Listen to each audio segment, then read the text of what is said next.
and it has a source, which is the stress energy density.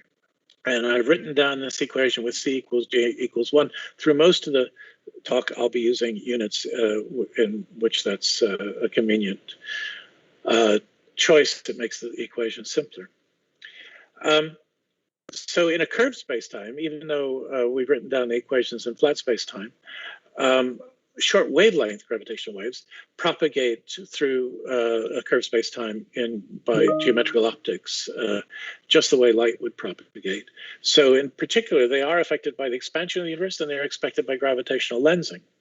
But they're not absorbed or scattered. The interaction, because the amplitude, the interaction with matter is very, very weak. That's very different from electromagnetism. The weakness comes from this amplitude. The amplitude in that first line there, the amplitude is much, much less than the Newtonian potential of the source. So if you have a source that's radiating and its mass is m, and here I'm putting the g's and c's in, then you can make the Newtonian potential gm over r. You can make it dimensionless by dividing by c squared, and you get a number. And for a reasonable mass that has solar mass and at a reasonable astronomical distance, you immediately find that this h has to be smaller than numbers like 10 to the minus 20. And in fact, the h's that are reasonable for the kinds of waves we're detecting are 10 to the minus 21, 10 to the minus 24. So they're tiny perturbations on the metric. And of course, they fall off as 1 over r as a traveling wave. The weakness is what means that they are perfect messengers, that they don't interact with things because they're hardly disturbed by any interaction with matter with that small an amplitude. But the amplitudes are weak, and we tend to think of gravitational waves as weak, but they carry huge energy fluxes. And the way I think to think about this physically is an analogy that my colleague and friend Karsten Donsman has made, which is with a material system, a solid system, vibrations travel through a solid like steel or rock or whatever at a speed that is determined by the stiffness of the solid. The stiffer it is, the faster the speed. But also the stiffer something is, the harder it is to deform it, the more energy it requires to make even a small deformation. Now, gravitational waves are ripples, deformations in space, and they travel at the maximum possible speed. They travel at the speed of light. So space is actually the stiffest medium to carry a wave that is possible. And so the amount of energy it takes to produce even a tiny deformation like 10 to the minus 21 is enormous. Okay, so there's no contradiction between having low amplitudes and very high energy fluxes and so on when you have waves traveling at the speed of light. So the luminosity scale, for example, for radiating gravitational wave systems is c to the 5th over g. That's just fundamental constants, and that has the dimensions of luminosity, ergs per second. And when you put that in to formulas, let's say for the energy flux, you get c cubed over g times h dot, the time derivative of h squared. So you see that the c is big and the g is small, and that's pushing up these numbers. So if you scale that, the flux of a gravitational wave with an amplitude of 10 to the minus 21 and a frequency of a kilohertz is 3 milliwatts per square meters. That's huge. I mean, that's very visible if it were light. It's the amount of light you'd get from a crescent moon or something like that. And yet this is a 10 to the minus 22 gravitational wave. So we've got lots of energy. That luminosity is equivalent, and this is the maximum, turns out to be the maximum luminosity of any system, to converting 10 to the 5 solar masses into energy every second. And also, general relativity is a scale-free theory, unlike electromagnetism, which has a built-in scale due to the charge, the electron charge. But we don't have a scale for mass in general relativity. And so everything scales with the mass, and this is a scale-free number. So this luminosity, and that means that two black holes merging together, if a couple of supermassive black holes approaches this luminosity, a couple of tiny 10 to the 15 grams black holes, if there were such things in binary systems and merging together, they would also have that peak luminosity. The luminosity is scale free. The time that it takes for a merger scales, and so a tiny black hole will radiate at that luminosity much less time. But the whole thing works out so that they give off the same fraction of their total mass in radiated energy. The detection with an interferometer, this is perhaps a familiar diagram that shows you the polarization states. The top diagram is a time sequence of deformations of the dots being free masses in empty space arrayed in a circle, and then a gravitational wave comes past, acting transversely, so the wave is coming into the screen, and it deforms it into an ellipse. And to see those deformations easily, I've scaled it to a gravitational wave which has an amplitude of 0.4, not 10 to the minus 22. But there are two different polarizations because you have a spin 2 field here, and they're rotated by 45 degrees to one another. The two orthogonal ways that you can draw an ellipse.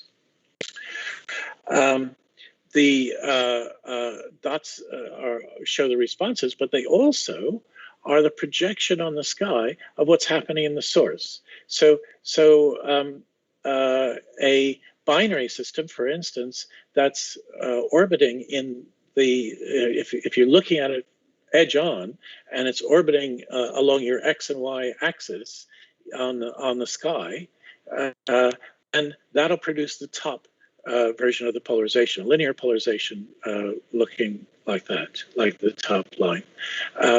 And if the source plane is rotated that way, then it'll produce the other one. So the polarizations give you are directly related to what's going on in the source. Then if you imagine trying to detect this with an interferometer, and you have a very simple sketch of the interferometer with a couple of mirrors and a beam splitter, then if the mirrors are free to move, and a wave of the top polarization encounters the interferometer, again coming down from above it, then it'll deform it in such a way as to shorten one arm and lengthen the other, and that will change the interference, and that's why an interferometer is very good at detecting. But the other polarization won't affect it at all. The cross polarization will not change the relative lengths of the arms, and so will not come up in the signal. That means that interferometers are linearly polarized detectors, and all the detectors that we use are linearly polarized. And that's all I'm going to say about how detectors work. We've had very good talks by Weiss and Lasordo from on those subjects. But a few more simple facts about gravitational waves. In electromagnetism, where I was referring to the analogy, the radiation at its lowest order is dipole. Monopole radiation doesn't exist because of charge conservation. In general relativity, the lowest order is quadrupole because mass and momentum conservation kill off the monopole and dipole parts. And I've already used occasionally the C equals G equals 1 units. I'll be using that pretty much from now on. The mass, the way to convert masses is G over C squared multiplied by a mass in kilograms, and you will get a mass measured in units of length. The maximum amplitude of a gravitational wave, in the quadrupole approximation, so that's a low velocity approximation, just as in electromagnetism, the dipole approximation dominates with velocities being low. So the quadrupole dominates with low velocities, therefore with a Newtonian kind of source of the gravitational waves. Then there's a very simple formula that the maximum amplitude you can get from a Newtonian source is the product of its internal Newtonian gravitational potential and its external. The internal one is gm over r c squared. It's dimensionless, so you have the 1 over c squared in it. The external one means at the observer's position. So you have the 1 over r full of in the external one. If you take those two potentials and multiply them, that gives you the maximum. And so since the potential in a Newtonian system is much less than 1, this is the formula that substantiates the statement I made very early, that h is always much less than the ordinary Newtonian potential of the source at your location. It's a small fraction of the Newtonian potential, and that fraction is given by the Newtonian, the internal potential. That's an upper limit for all sources, but for a binary, it's a good approximation because all the mass of a binary is in the quadrupole moment. There's nothing else so it's all radiating. So that's actually a pretty good approximation. And if you stay with that approximation, the luminosity of the binary turns out to be just the 5th power of its internal gravitational potential. Again, that's scale-free. There's no mass scale here. You just have to know the dimensionless internal potential. And if you want to convert that to luminosity is dimensionless if c equals g equals 1. If you want ordinary units, you multiply by c to the 5th over g. The Earth going around the sun is at a potential where the sun's potential at the Earth is around 10 to the minus 6, I think, or is it even smaller than that? 10 to the minus 8. So the 5th power of that is 10 to the minus 40. So the gravitational wave luminosity of the Earth's orbit is very, very small on the scales that we're talking about. And that's why we've never noticed that the Earth is slightly spiraling in toward the sun because of things like that. But when you get up to that 5th power, it makes dramatic changes when you get up to relativistic systems where phi is starting to get close to 1. Then you get very big luminosity. So it's very sensitive to the internal Newtonian potential. More facts that I want to cover. The detectors, of course, are measuring the wave amplitude h. That's what we saw with that simple diagram of an interferometer. They're not measuring energy, which is much more common in astronomy to be measuring energy. But energy wipes out the phase of the wave. So the great thing about following the amplitude is that we're actually following the phase. And that's where a lot of the information is. Another important thing about binaries is they radiate anisotropically. I talked about the binary that was in the parallel to the x-axis on the sky, and if we rotated the plane, you would get linear polarization with different angles. But if you then turn the plane, if you change the inclination of the binary so it becomes face-on, that's equivalent to having 2 oscillators of the 2 different polarizations. So you get both polarizations in it, and then you get circular polarization. The circular polarization means you got both of the polarizations coming up the axis. That's twice as strong, therefore. The radiation going up the axis is twice as strong as the radiation going out in the equatorial plane.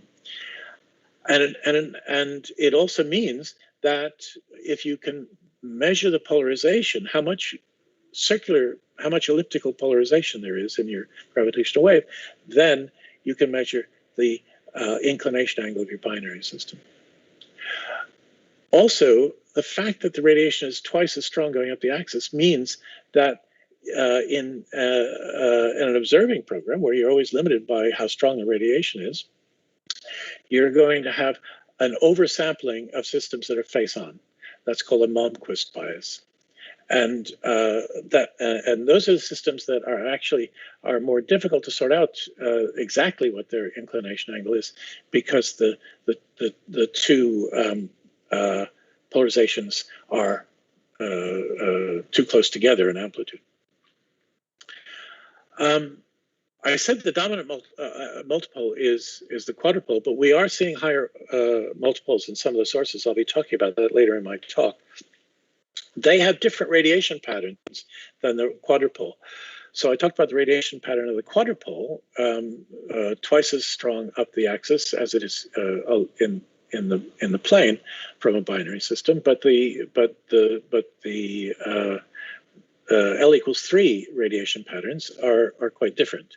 And so if you can determine how much a higher multiple you are measuring, you can actually get more information from that about the inclination of the system, which is part of the observing goal. The way we characterize the sensitivity of our detectors is by the range for detecting a binary neutron star system.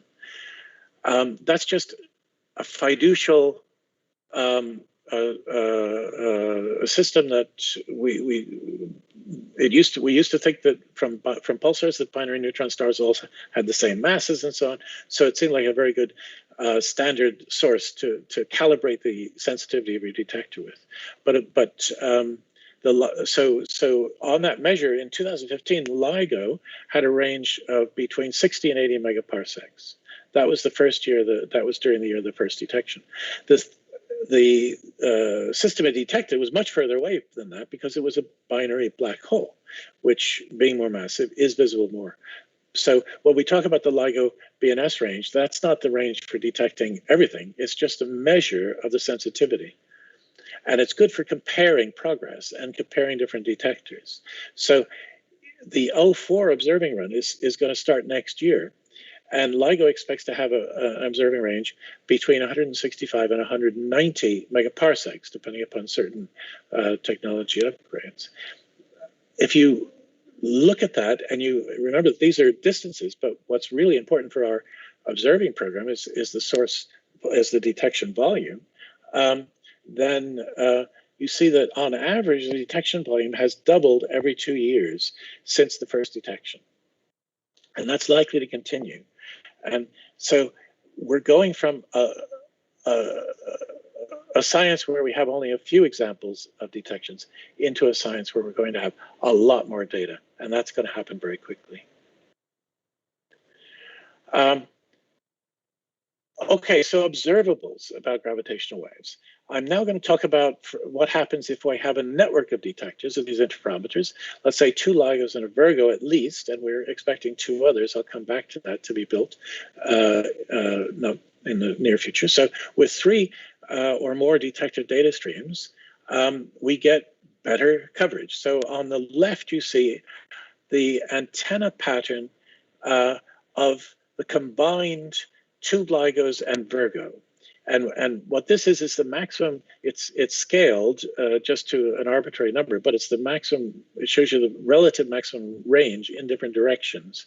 The vertical axis in these diagrams is geographic north, and we're looking down on the Earth from somewhere above the Atlantic Ocean. And so if we had 3 interferometers, and it's done for simplicity, assuming they all have equal sensitivity. Virgo isn't quite there yet, but when it gets up to a very similar sensitivity to LIGO, that's what the 3 detectors together will have. And it's an anisotropic coverage of the sky. There's some places where you can't see very far. That range that I talked about for binary neutron stars is an average over the sky, over this kind of a diagram. On the right, this is what happens when all 5 of the detectors are online. We're expecting, we have a detector now that's just come online in Japan that's called Kagra, and there's a LIGO India detector that's just being started now, the construction. So when they're all online, you get the right-hand diagram, and that's much more spherical. It's much more isotropic. And just having those extra detectors means that the amount of space that we can survey, even without any increase in sensitivity of the individual detectors, the amount of space that we can survey doubles or more because of that isotropy. So what do these three or more detectors tell us? They give us the polarization, because each detector is linearly polarized. They have different orientations, and so you can work out the polarization. You, of course, get the intrinsic amplitude of the wave then, if you know what its polarization and the observed amplitudes are, and the phase evolution of the incoming wave, and and also it gives you the direction to the source from the phase delays among detectors. The signal arrives at one detector before another, so you can work out where it is approximately on the sky, and so you completely describe the incoming wave. But observing the phase evolution with time, how the phase changes, gives us this very important result, which is the measuring the luminosity distance. It's very unusual in astronomy to be able to measure the distance to a source. You know how bright it appears, but you don't know intrinsically how bright it is unless you have some extra information about it. And it turns out that gravitational waves from binaries encode enough extra information that we can compare the apparent brightness and the intrinsic brightness and get a distance. So this line gives you a brief summary of it. The luminosity distance, dl, and the chirp mass, curly m, are determined by some very simple things that depend upon the way the phase, the frequency is changing during the signal. There's a characteristic time scale, TC. We call that the chirp time. It's the frequency divided by the rate of change of the frequency. That's the chirp time, the characteristic time on which the frequency changes. You combine that with the frequency and with the observed amplitude, and you get a distance given by that formula. There's a proportionality constant, which I'll come back to in a minute, but those are the things that you have to measure to get the distance. And you also get a measure of the mass, and the chirp mass is not one of the masses we ever encountered before in astronomy. It's peculiar to this particular problem. It depends upon a combination of the frequency and the rate of change of the frequency. And when you do the dynamics of the orbit, you see that it has that, it's that combination of the two individual masses, the product of the individual masses divided by the sum with appropriate powers. Now, the individual masses are, it turns out, not measurable if all you have is quadrupole radiation from a Newtonian binary. At the lowest quadrupole order, lowest post-Newtonian order, the Newtonian source, you only get this one mass. The masses combine to give you the way they affect both the frequency change and the amplitude is through this combination of masses. And that's what is kind of miraculous, because if we had to determine both masses in order to solve the problem, we wouldn't have enough information in what we observe. But because the masses have conveniently collapsed into one number, that's the only number we need. And that means that there's information left over that gives us the luminosity distance. It's kind of a miracle, but it also comes from the scale-free nature of gravity, if you look at it in greater depth. Now, effectively, what's happening here is that chirp time gives the absolute luminosity, gives enough information about the absolute luminosity, because you're watching, in the chirp time, you're watching the orbit change frequency, and therefore the stars move closer together, and therefore that's related to the energy loss. The amplitude h gives effectively the apparent luminosity, and that's where you get the luminosity distance from. But to do that, you have to know what the proportionality constant is in that luminosity distance proportional to those things, because that depends upon angles. It depends upon where on the sky the source is in relation to your detector, and it depends upon what the polarization is, and depends upon what the inclination of the binary system is, because we've seen that the binary could be radiating more strongly or less strongly depending upon its inclination, and you have to know what that is in order to sort this out. So you need the polarization, you need the position. But you don't get the two masses at this order. You have to go one post-Newtonian order higher in order to separately measure the masses. It's important to emphasize that this luminosity distance is given directly by local observers, the observables. There's no distance ladder. There's no modeling. Our model is a clean two-body system in general relativity. We know everything about it, and Demora is going to tell you how exact, how much we know about that orbit. When the objects get very close, they begin interacting. But before that, the orbit is just a clean two-body system, and that's where you can get all this information from before they get very close to one another. What you do have to have is a good calibration of your detector measuring H, but we believe that that's in hand and under control.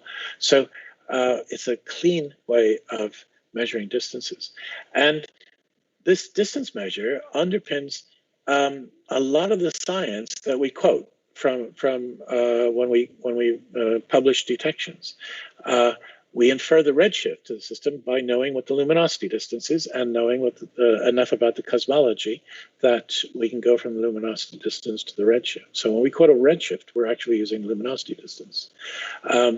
We do measure separately the masses because we do look at the post-Newtonian terms, but everything is scaled. And so frequencies, for example, scale with redshift.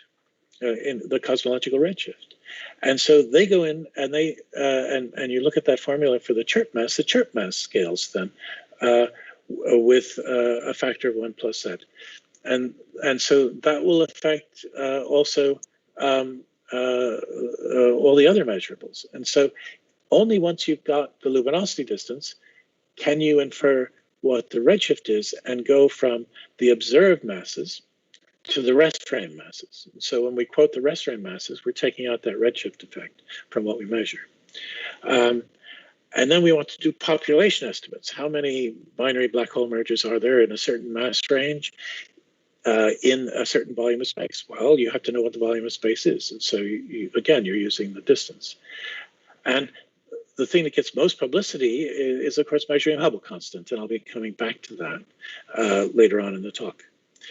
The word we use for these are like the standard candles because you know how far away they are that astronomers have used, but we're not looking at light, we're listening to something that's a bit like cosmic sound, and so we're starting to call them standard sirens. And they can be dark sirens, like two black holes merging together. There's no accompanying electromagnetic signal. Those are dark sirens, or bright sirens if there are two neutron stars and there's an explosion, and we'll come back to that. I want to talk about how we look at for the signals in our data.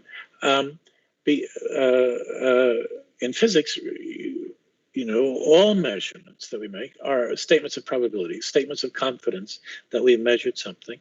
We give an error assignment to it, but it's always that a possibility that it could be wrong. So every statement you make in physics is a statement about probability, and every measurement.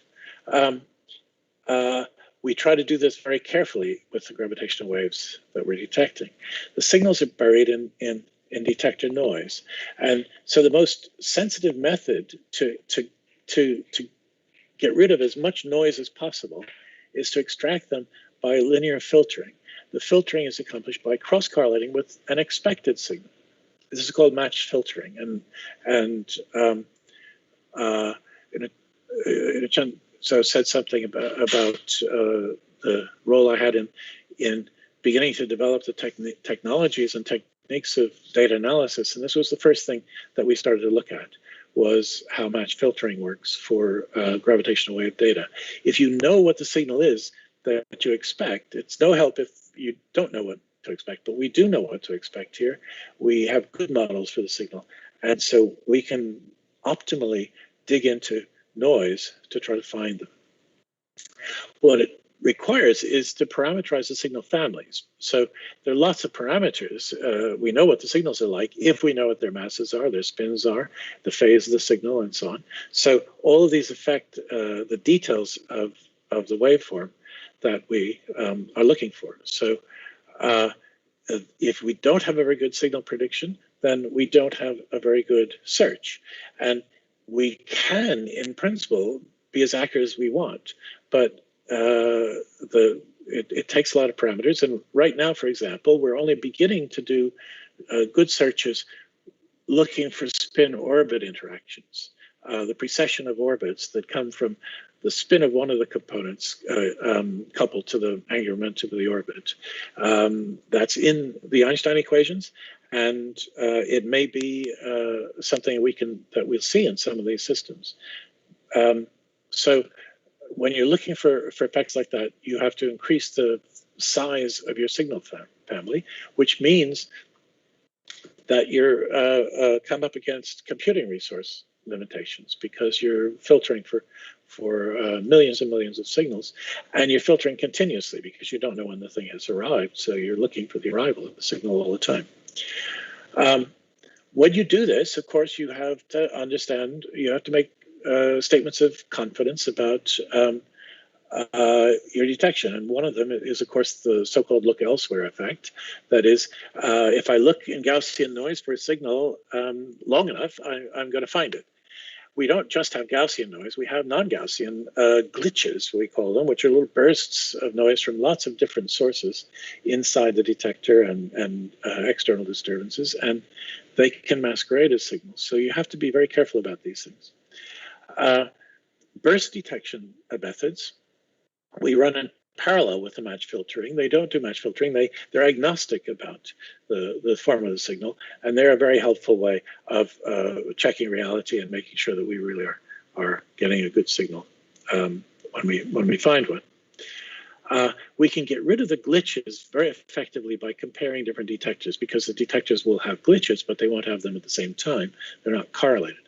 So you can get, just by adding more detectors, which we, as I talked about before, we want to go from 3 to 5, we'll get closer to the Gaussian noise limit, to the ideal limit. And so not only do more detectors give us larger volume, but they'll give us deeper detection. They'll give us weaker signals than we could have confidence in today.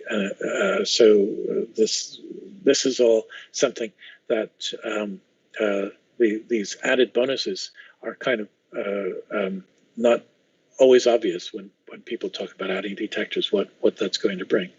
Neil Cornish will be giving a talk about signal analysis, so I won't say anything more about it than I have just said.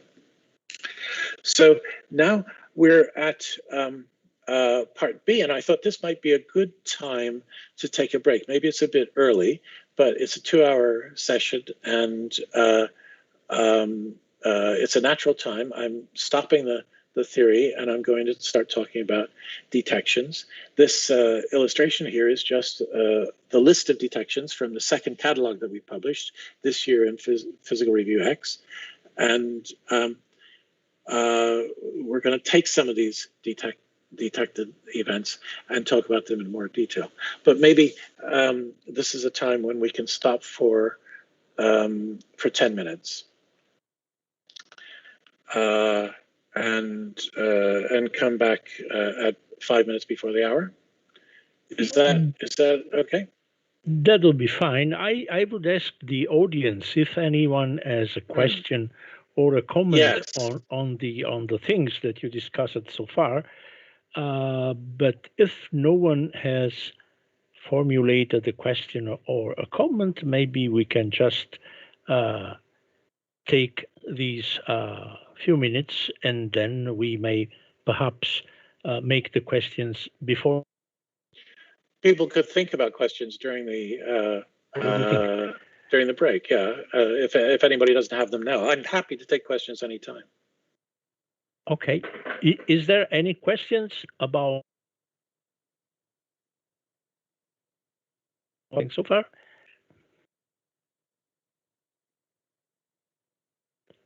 I don't see any raised hand in the Teams class. Is there any question among the YouTube audience? No, there isn't. Okay. Okay. So Bernard, perhaps we can just make a short stop and be back in. Oh no, wait. Oh no, okay, yes. And then we can start over by 5 o'clock. What do you mean? What do you think? That's fine. It's up to you. What's the right time? Okay, 5 o'clock. That's fine. Okay, so maybe 5 minutes before 5 o'clock. Okay, which means about 8 minutes from now. Okay. Time for a coffee. Right. Okay. Fine. Right. Thank you. Okay. See you then. Bye.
Hi.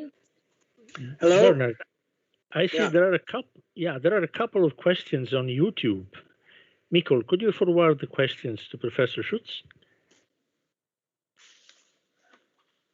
Yes, sure. Let me see. How will I see them? Okay. Lexman say, I have a question regarding the quadrupole moment contribution to gravitational waves. Does quadrupole moment contribution to gravitational wave is specific of GR only? Can we have a dipole moment contribution to gravitational wave in other theories of gravity? Means violation of mass or momentum conservation? Yeah.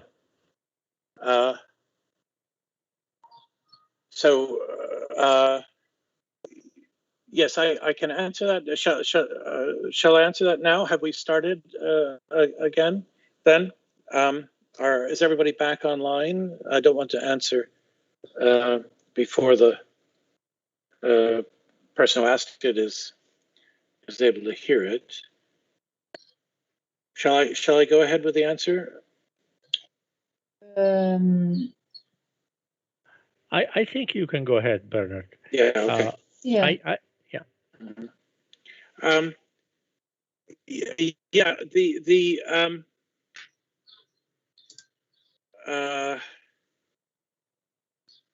It is true that it's quadrupole radiation is the lowest order radiation in general relativity. It's conceivable you could have other theories of gravity which would break that, and the most popular ones in the past have been scalar tensor theories, where there's a scalar field coupled in, and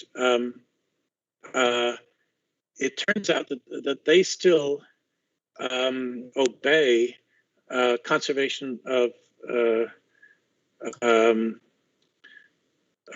mass and of momentum, and therefore you don't get dipole or monopole radiation from these theories.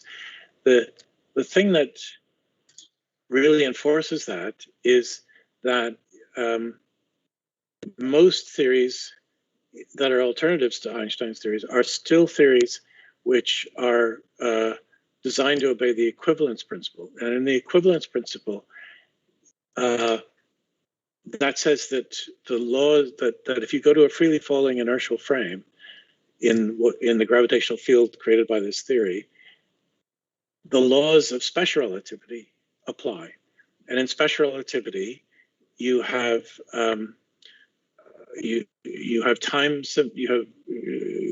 time translation symmetry and spatial translation symmetry, and those are the fundamental symmetries underlying conservation of mass and momentum, and so theories that obey the equivalence principle don't break those conservation laws, and therefore they start at the quadrupole level.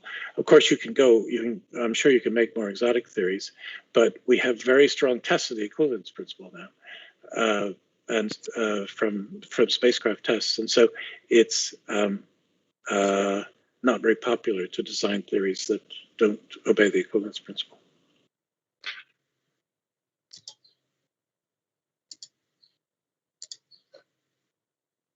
Bernard, I have another question. Is there any constraint that gravitational waves observations about the existence of scalar or dipole modes in radiation, I mean? Are there observational constraints? I think that would be, I'm not aware of any. I mean, what we do look for is different polarizations of the gravitational waves. So we look for, so sometimes people think that because radiation starts at the quadrupole level, that's why we have these elliptical polarization states, but that's not actually true. The scalar tensor theories that I talked about start at the quadrupole level, but they have scalar modes of polarization. So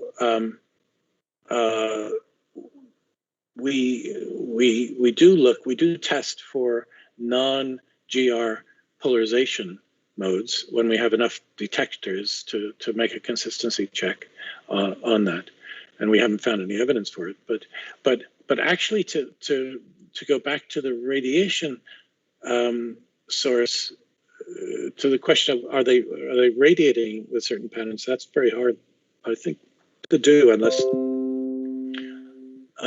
we, I suppose what we could do with binary systems, for example, we could get, as I'll talk about later, we could hope to get a very good measure of the inclination from the electromagnetic observations, which we have a measure in the case of 17.17, and if we could check that with our gravitational wave polarization measurements and inference, if they were inconsistent, then there would be some reason to doubt the radiation pattern, yes. But at the moment, we're nowhere near being accurate enough to detect small effects, I suppose, in that way. Thank you. There was another question on YouTube, and is the following. Yes. Go ahead, Nicole. Mm-hmm. So by Benafter Behis Tipur, sorry for the pronunciation of the name. So he asks, you mentioned the huge luminosity of the gravitational waves. How much is the luminosity that we observe by the Earth? Because we see small movement in detector of the order of 10 to minus 21. So how much is the luminosity left? How much is the energy left in the detector? Is that the question? I think yes. Yeah. In principle, a perfect detector would not need to absorb any energy at all. This is different from bar detectors. The first detectors we had were bar detectors. They operate on a principle that a metal bar would be set into oscillation by the passage of gravitational wave, and because bars have lots of mechanical, dissipation inside them, energy was going from the gravitational wave into the bar.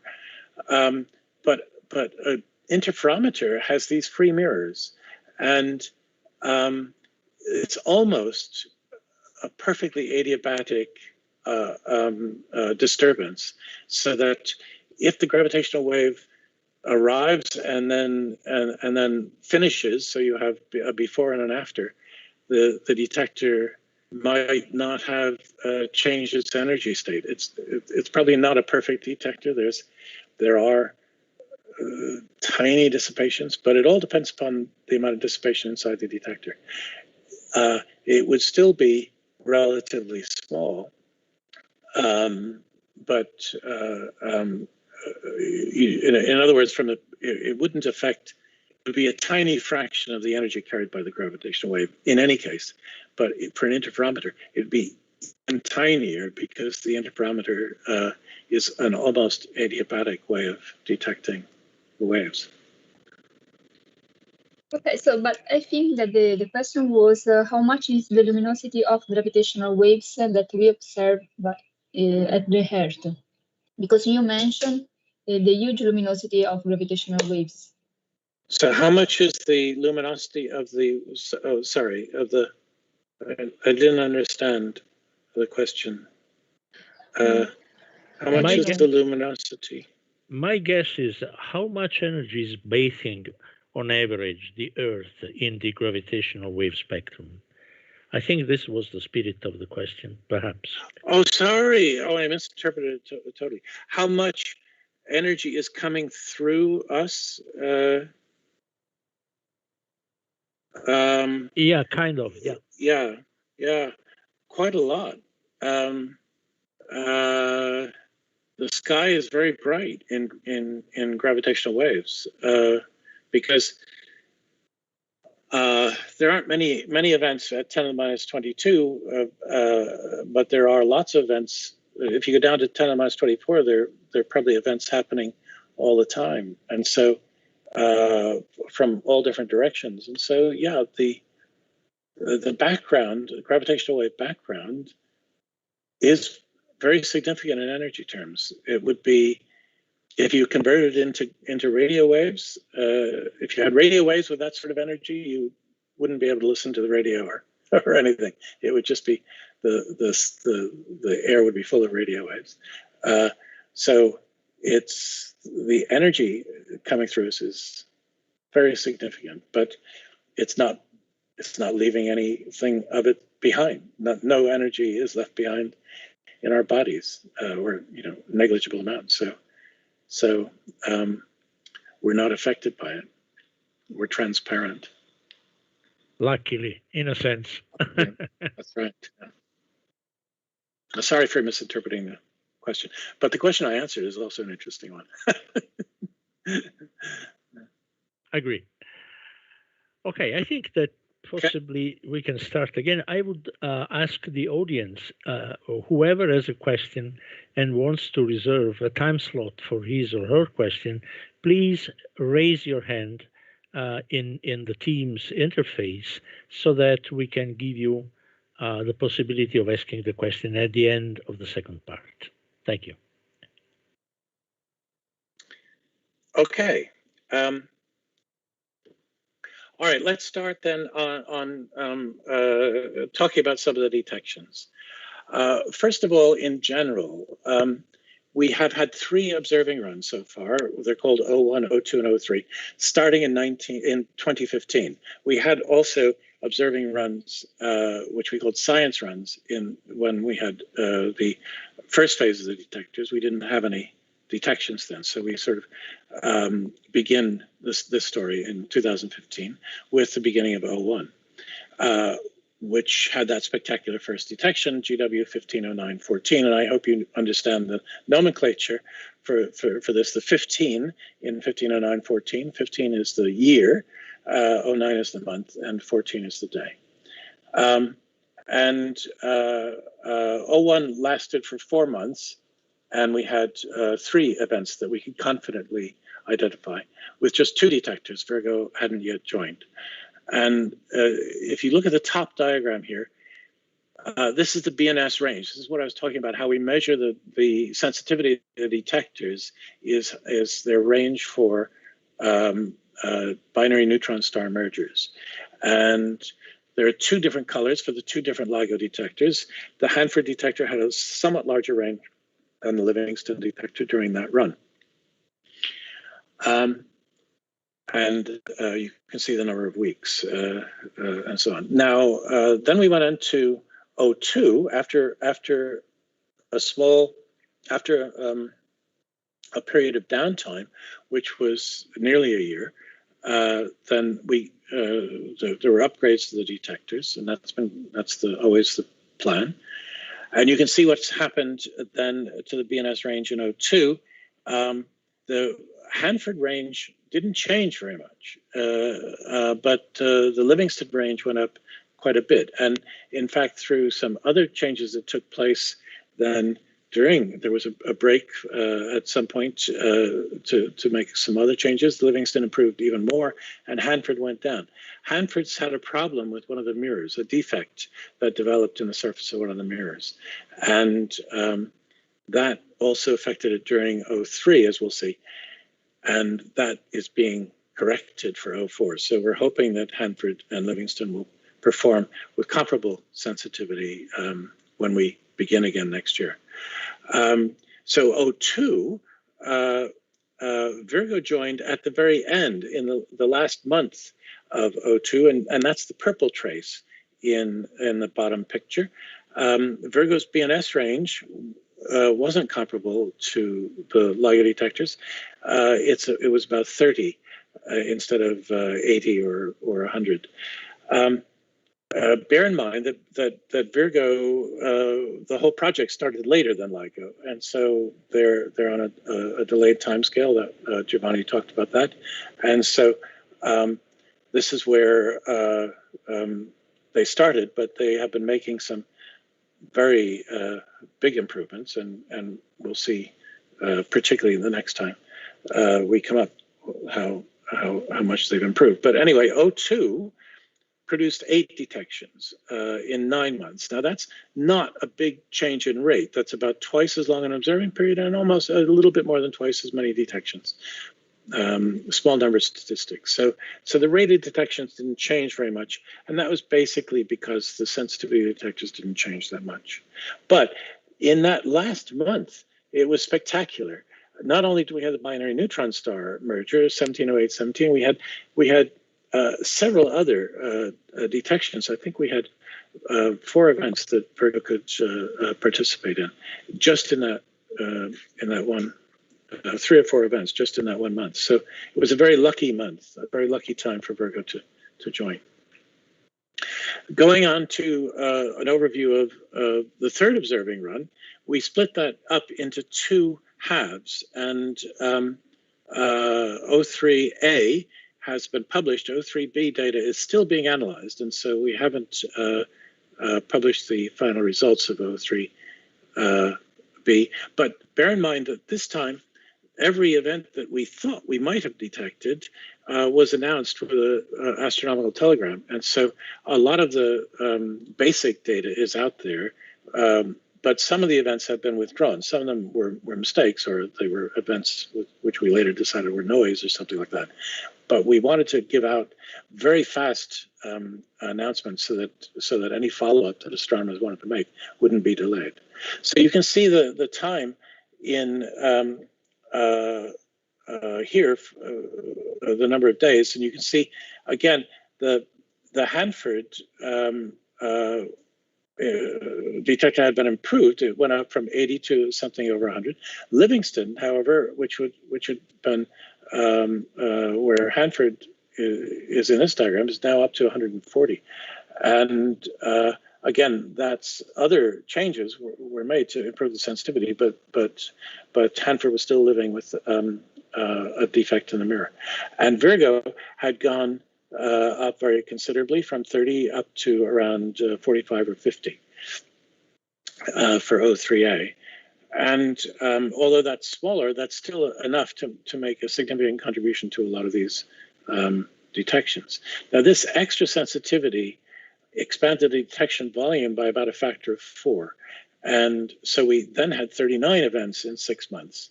So the rate was up around 6 times higher. So that's really the beginning of being able to do statistics and so on. And that's where we are with the published data right now. But there's more data in the can that will be coming out very soon. I want to talk about specific events from O2 and O3. I will skip the O1, the event, the GW 150914, the discovery event. I think probably most of you have heard a lot about it. I'll just say that it was a great surprise to everybody because it actually happened before the observing run officially had started. The detectors were ready. They were being worked on during the day, but it happened in the middle of the night in America, and the detectors had been people had vacated, and the detectors were back in observing mode, and along came this gravitational wave event. It was so surprising. It was so strong. It was so soon. We thought we'd have to wait a long time, for like a couple of years maybe, for an event like this. The masses of the black holes were so much larger than anybody had ever predicted, or that was the standard. People had predicted, but the standard view in astronomy was that they weren't going to be that large if they existed at all. That the first thing that we worried about with that first detection was maybe we had been hacked. Maybe it wasn't a real detection. Maybe somebody who didn't like gravitational waves had hacked into our system and inserted an event into our data. And so for the first month, we had a team of people who really knew how the data worked, go through everything. And bear in mind, we record thousands of data channels. that give redundancy and that should show evidence of this and that. And so they eventually looked at it all. They found no evidence of hacking, and they said anybody who might have been a hacker would have to know the detector better than our experts. So in the end, we went ahead with the announcement, and it was a great relief when we found a second event then, not so different from the first later on, and so we realized that we were really doing the right thing. So that was the first event.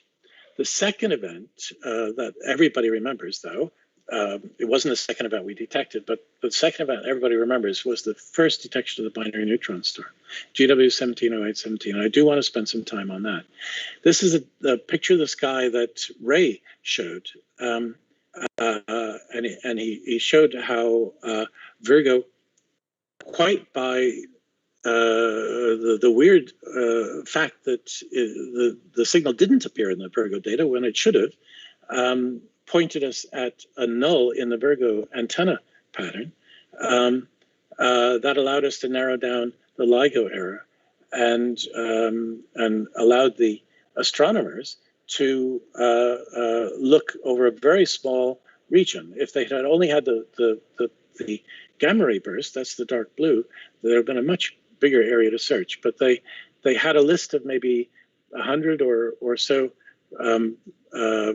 known bright galaxies in this region, and they just systematically went through them all until they found one that looked different. And the difference is shown by comparing these two pictures on the right. The top picture has a little bit of a blob in it that the bottom picture doesn't. And the bottom picture was the galaxy taken before, 20 days before.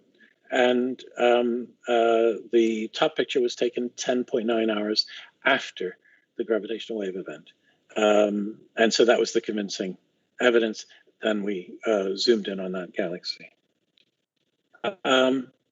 So what did we learn from just the gravitational waves?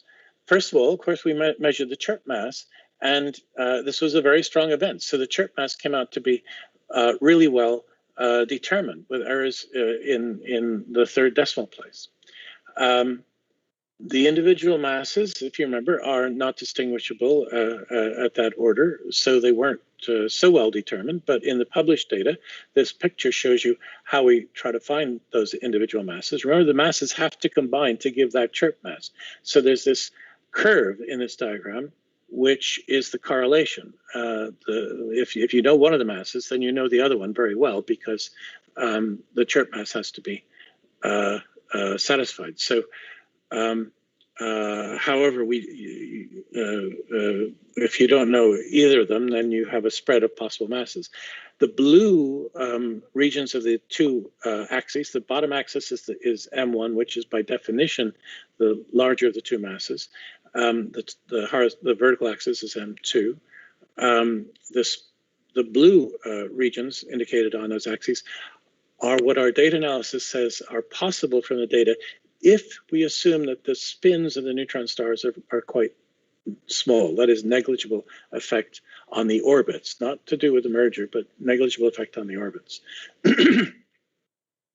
And you can see that those ranges are in the range that you'd expect for binary neutron stars. And so that's a pretty good indication of what there was. But of course, it could be that there'd be an enormously large spins, very rapidly spinning, like some of the fastest pulsars. And we don't see them so often in binary systems spinning that fast. But maybe we would have found one. And then that's the red part of the curve. And you can go up to quite high primary masses and push the secondary mass quite far down. But again, those are implausible because the formation mechanisms for neutron stars, it's hard to understand how you could form a 0.9 solar mass neutron star or a 1 solar mass neutron star. So probably this was a low spin system with neutron star masses in a very conventional range. The distance that we measured from the luminosity distance formula was 43.8 megaparsecs with errors about 10%. The main driver of the error was the uncertainty in the inclination. Remember, you don't get a distance unless you know what the polarization is, because you have to know what the inclination is to know what the radiated amplitude at source really was. And so errors in inclination feed into errors in distance. But 43 megaparsecs is incredibly nearby. We had expected binary neutron stars to merge at something like 1 per year out to 100 megaparsecs. That was the statistics you'd get by looking at the binary pulsar systems that we know in our own galaxy and what their lifetimes are and so on, and if our galaxy is typical. So this event at 43 megaparsecs is something like a once in every 10 years. And it happened within 3 weeks, less than 3 weeks from when Virgo started observing. So again, just like with the first event, we seem to have been extraordinarily fortunate. We didn't get very much information about spins, as I've just said, nor about the final state of the merger remnant. We don't really know if it's formed a black hole or a very long-lived neutron star. Probably, though, it formed a black hole. What did the optical astronomers measure, or not just optical, but also the radio? What did the EM astronomers measure? This was a big event, and something like 10%, I understand, of the world's professional astronomers dropped what they were doing in their observing programs and started looking at this part of the sky. The radio and the X-ray observers had the best chance of studying the jet that came out, and the jet probably is associated with the gamma ray burst, of course, and it's probably going straight up the axis of the binary system. And after a year, you get a very good picture of the jet. And you've got a big baseline to measure it on and everything. And so the best measure for the inclination that comes from that is about 18 degrees. That's actually quite close to the inclination that we were, the best value that came out of the gravitational wave measurement alone. So it didn't change very much the distance. And I'll be coming back to the implications of that later on when I talk about the Hubble constant. But we'll leave this measurement here for the moment, because I also want to talk about the optical spectrum and the evidence for R process elements. The R process elements are most of the elements of the periodic table that are above iron 56, which is the most stable element. And so all the nuclear decays go in some sense both directions along the periodic table and wind up with iron 56. There's a big peak in emissions from the lanthanide elements that was detected with this event with the kilonova spectrum, and enough to give an abundance that had been predicted, and is consistent with the idea that the binary neutron stars seem to be the major source of these elements. At first, that it was thought that maybe all of these elements were made in supernova explosions or something, but it turns out the supernovae are not good for making these heavy elements. So it looks like the spectrum of elements that we see, the abundances, reflect supernovae on one for the lighter elements and mostly binary neutron stars as producers, mergers, as producers of these heavier elements. Now, this caught the public imagination because among the heavy elements are gold and silver. And so all the bling that people wear, it's very nice to think that the gold rings are something made of something that was produced in a merger of two binary stars, two binary neutron stars, sometime long before the sun was formed, and driven by gravitational waves. Thank God for Einstein and gold rings. So that is where the publicity went. But to my mind, the much more important elements are things like iodine, which is essential to life, and some other elements that are very important for normal, for the way our bodies are actually made. Maybe we could have had our bodies made differently if these elements didn't exist.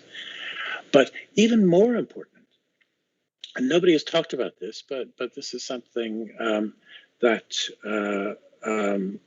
I think deserves some notice, is the uranium and thorium. The long-lived radioactive isotopes of uranium and thorium were incorporated into the Earth, and they're distributed right through the Earth's entire body. And they're decaying, and they're providing a heat flow. And this heat flow is essential for plate tectonics. We probably wouldn't have plate tectonics on the Earth if it wasn't for these elements that have been produced in some long ago set of binary neutron star mergers. Plate tectonics probably has driven evolution much faster and to much more sophisticated animals because it keeps changing the environment and challenging animals. But it's also had another effect, which is that the heat from these isotopes keeps the Earth's core molten.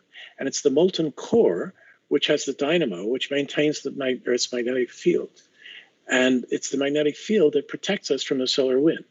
Mars, for example, when it was first formed, had a molten core. And it probably had a rather hospitable environment for early life. And that's why people are very excited about exploring Mars and looking for evidence of life long ago. But at some point, the planet cooled off. It's a smaller planet, and it didn't have it has the radioactive isotopes, but they weren't enough to maintain the temperature of the core. And the core solidified, the magnetic field died, and the solar wind blew away Mars's atmosphere. And so we can thank these long ago binary neutron stars and the fact that we're on a planet that has enough mass to maintain these benefits. But we can thank those the binary neutron stars for the uranium and the thorium that without which we certainly wouldn't be here. So binary neutron star mergers are part of our own life history. We're not talking about something abstract. We're not talking about some curious relativistic corner of the world. We're talking about something that's on our own timeline. If gravitational waves didn't exist, we wouldn't exist. So let's go on and talk now about the Hubble constant measurement that came out of GW 170817, which I was very much involved with, and which came out of the distance measure, and I suggested how to do this in my original 1986 paper. Here we have on the left the posterior for values of H0. So we get the distance from the gravitational waves, and we get a redshift from normal means and try to get a velocity. Part of the problem is the system is so close that the redshift has to be corrected for proper motion, effectively, of the galaxy relative to the Hubble flow and so on. So you have to make corrections for that, and that introduces errors. But the key thing that's shown in this plot, the wide curve is our probability distribution. We peak around 70, but we have values that go out quite far because we have only this one measurement and lots of errors. But also shown are the orange, yellow-orange part. That is the range of measurements allowed by type 1 supernovae measurements of the Hubble constant. And then there's the green area, which is the range allowed by measurements by the Planck satellite, and also other CMB satellites are consistent with that for H0, and they measure different values of H0. And this is what's called the tension in H0. The tension, since this was a plot of how it looked in 2017. Today, those numbers, the blue, the green, and the orange, have not changed, but those spreads have narrowed, and so they're now about 5 sigma apart. And so I'm going to come back to that later on. But it looks like we could make a contribution because we're right smack in the middle. The effect of the inclination uncertainty on this is shown in the right-hand side, where the Hubble constant is the horizontal axis, and the inclination, the unknown inclination is the vertical. So if you adopt an inclination, then you get a value. And our value was consistent with about the inclination that's shown here. The inclination angles, I said the inclination has been measured now to be 18 degrees. That's on a scale of 0 to 90. But we actually can measure the inclination on a scale of 0 to 180, because we can tell whether it's left hand or right hand rotation. And so actually 18 degrees on this scale is actually 162 degrees. And that's pretty consistent with everything that we had before. So the gravitational wave data alone gave H0 of 69. That's the first red figure, but with large error bars. The electromagnetic measurement that I talked about, the radio astronomy measurement of the inclination, reduces the errors, but doesn't give a very different value. It's 70.3, but much smaller errors. The errors are still around 7 or 8%, and they're not small enough to resolve this difference. We want to use this method now with more statistics to get those errors down and start making a contribution to where would gravitational waves say we should fall in this spread. Okay, let's go on. I'll briefly, I've used a lot of time on that. I'll briefly talk about other events from the observing catalog. For O3A, 39 events, as I said, sometimes on 3 different days. We had 2 events on the same day, so that ruins our nomenclature system, and we have to add a time to the name. In universal time, the hour, minute, and second, okay? We haven't changed the names of the older events, but from now on, every new event gets a date and a time as part of its name. 4 events had discovery papers. They happen to be using the simpler sort of names, and those are the ones I want to talk about. So we've been getting interesting physics out of this. First of all, 2 systems have secondary masses, the smaller component, between 2.5 and 5 solar masses. This is a region in which it's hard to form stars. It's called the lower mass gap. It's too big for a neutron star, probably, and too small for the usual ways of forming black holes. So what were these? So we know now that there are objects in that mass gap, but we don't know much about how they got there.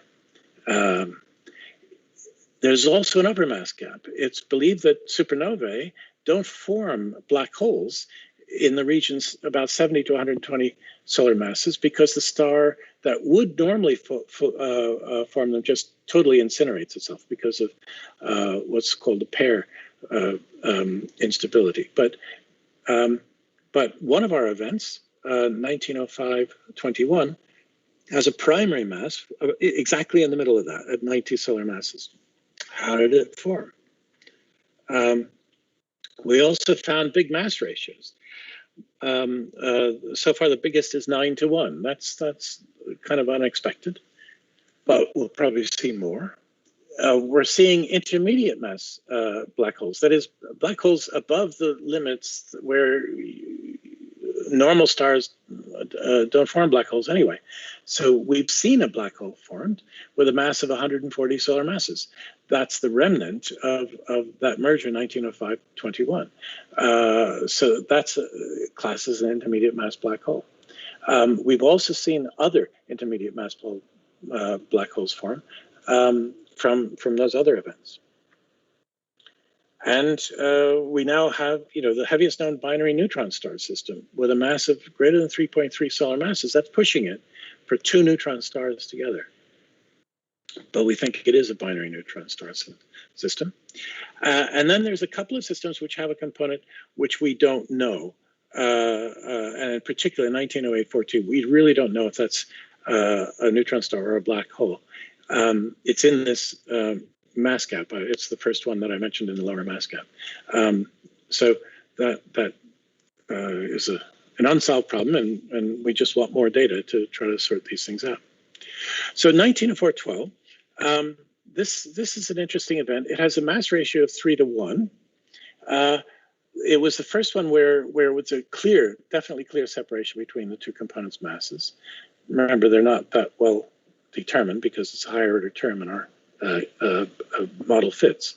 So, but systems with high mass ratios are better at radiating higher multiples as well, besides just the quadrupole, and they help us measure the inclination. And so the effect of that you can see here is a measurement of the horizontal axis is the inclination, and the vertical axis is the distance. And if we just use the quadrupole, the dominant multipole, you'd have an error region, which is that blue. And so you wouldn't know much about the inclination, you wouldn't know much about the distance. When we put in higher multiples, you get the dashed error bars. And when you put in the evidence of precession that there is in this system too, that constrains things even more to the central region.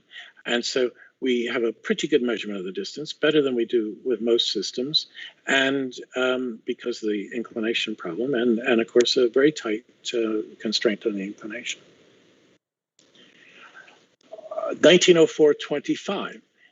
This is a total binary mass of 3.3 to 3.7, and this is the one where it's two neutron stars, but it's the heaviest.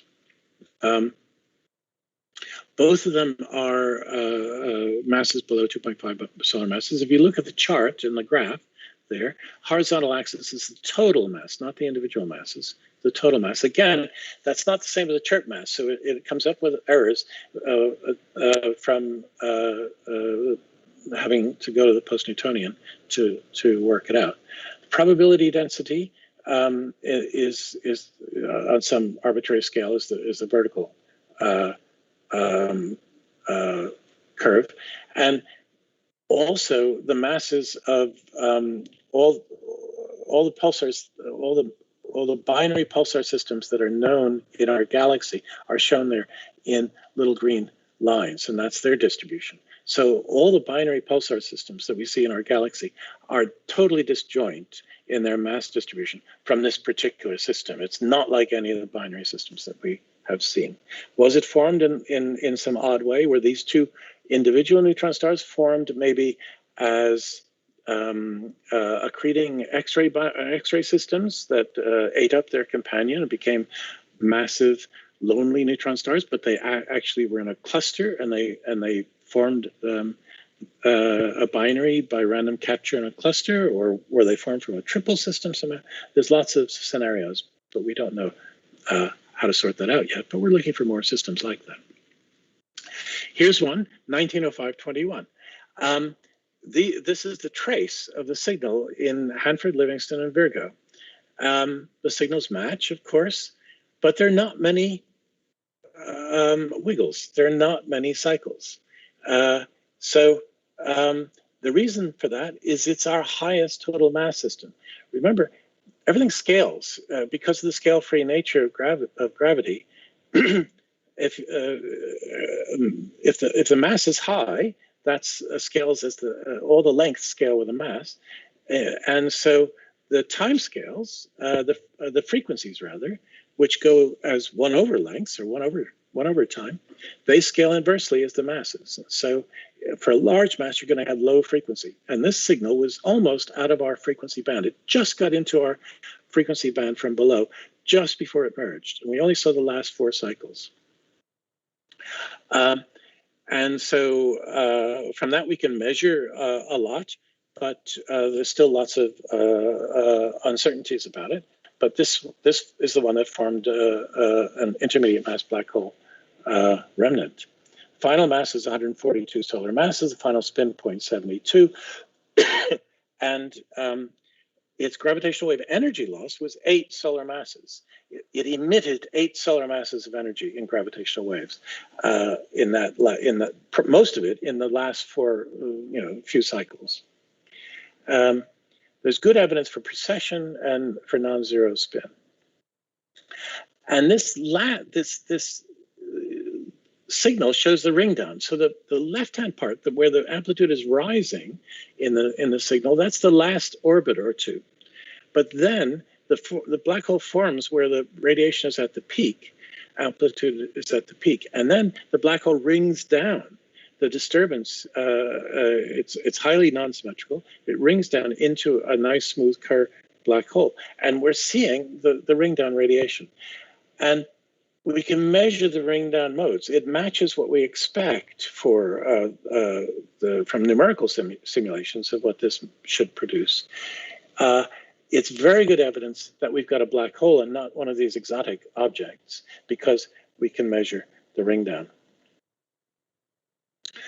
And also another very interesting thing was that the Zwicky transient facility, 35 days afterwards, at Mount Palomar at the telescope, we couldn't localize this on the sky very well, but somewhere in there they found an optical flare, and it does fit a model in which this might have happened inside an accretion disk around a supermassive black hole. But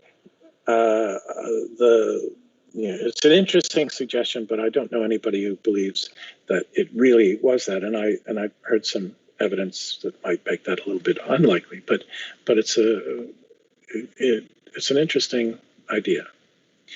Continuing with that system, it's in the upper mass gap. The individual black holes of 70 and shown here of 85 and 66, those individual black holes shouldn't have formed anyway, especially the more massive one. So how did it form? And how did they get together as a binary system? And that we actually finally saw emerge. So lots of questions. Next, I want to talk about 1908-14. It's the biggest mass ratio we've had so far. Mass ratio of 9 between a 23 solar mass black hole as the more massive object and its companion of 2.6 solar masses, which is in the mass gap. And so we don't know what that is. But they merged. And there was clear evidence of higher modes. Remember I said that the more extreme the mass ratio is, the more you're going to get higher radiation modes. There was also evidence for precession. And so just like with the earlier one, we could get a much better distance. And although we don't know where on the sky, what the galaxy was that hosted it. This is a dark siren, not a bright siren like the binary neutron star, where we knew what the galaxy was, we could get a redshift and so on. Here, we have to use a statistical method where we have a big error region and we simply sample all the galaxies in that error region and their velocities and get a statistical distribution of what H0 might have been from that one, assuming that the distance, each of those galaxies is actually at the right distance. If you then combine that with the 1708-17 as two events now, we get, again, not very different value for H0, 70. Again, well, just in between the two conflicting values that are in tension. And we have slightly smaller error bars, but not very much smaller error bars. So this is an interesting step, but it's just a demonstration of, in principle, how we can do that. And there's lots of variety in this catalog. A possible neutron star black hole merger, a system that's quite light, only a total mass of 16 solar masses, but both black holes probably, spins that are could be complicating some of the merger histories. We have some candidates for large spin. We even have done searches for anti-aligned spins, which would certainly indicate that the system was formed in cluster by capturing rather than from two stars that formed together in from the same gas cloud in a binary system. So we're looking for that, but we haven't got anything to talk about there on this catalog. This is the kind of plot that we always produce every time we get some more statistics. The blues are all the black holes that we've measured, and the horizontal distribution is just the ordering is just to make the picture look nice. The vertical distribution is where the masses are. And down at the bottom are the neutron stars that we've actually detected, and their companions, and where they probably wound up as merged systems. So this diagram is getting more and more complex as we get more and more observing. So what are we learning? So first of all, we're learning there are a lot more black holes and black hole binaries than astronomers had expected, and they're much more massive than were expected. We're learning about spins. We're beginning to learn about spins. We'll be fine. As we get more sensitivity, we'll get more sensitivity to that, because that's all that information is in the last few cycles when the objects are very close together and their spin interactions become important. The sky position, we're trying to associate them with galaxies, and maybe at some point we'll have some statistics on binary neutron stars in galaxies. With the neutron stars, we see the interaction between the two stars, a tidal interaction. So that tells us information about the equation of state. We've already eliminated some kinds of equation of state, very soft equations of state. So that's a very interesting thing that we're going to be looking intensively at every binary neutron star to see how we can look, how we can see what the interaction is, and as evidence of that in the last few cycles before merger. We're getting the distances for everything, and so that's giving us the estimates and the evolution history and so on, and estimates of H0. These last five, the neutron stars and the distances and the H0 and so on, are things that benefit from statistics. And so as we go into 04 next, the statistics are going to get impressive. And so I'm hopeful that from 04, we're going to make some real statements about all of these things. That's my summary. That's my overview of what I think are some of the most interesting detections. Now I want to look at the future. So part C, the final part of the talk, I want to talk about the science that's about to come. And the picture I've used here is a picture of the result, the outcome from the LISA Pathfinder mission.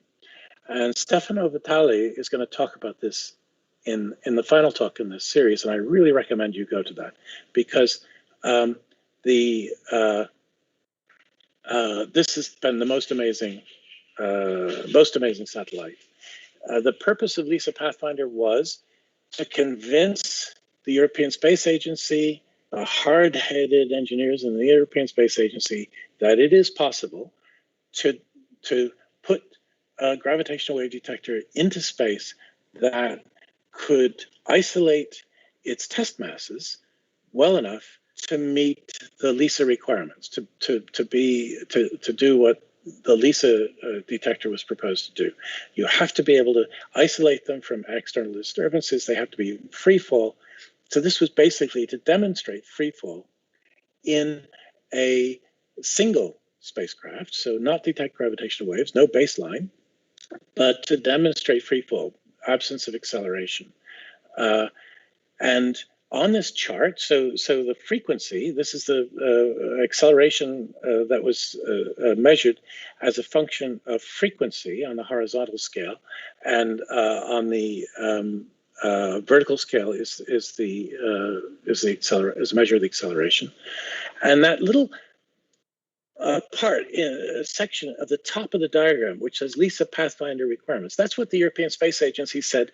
You have to be able to do this well to convince us that we should go ahead with LISA. And so how well did they do? It's the red curve. The LISA requirement itself, to build LISA, you have to do that white curve that's labeled LISA requirements. ESA didn't say that this had to meet the LISA requirements because, you know, maybe you learn from it and do better, but they didn't have to learn from it. They did better than the LISA requirements by, you know, a huge factor over the whole spectrum, the whole frequency spectrum. This was the quietest place in the solar system. Those masses were isolated from external disturbances and in free fall better than anywhere else in the solar system.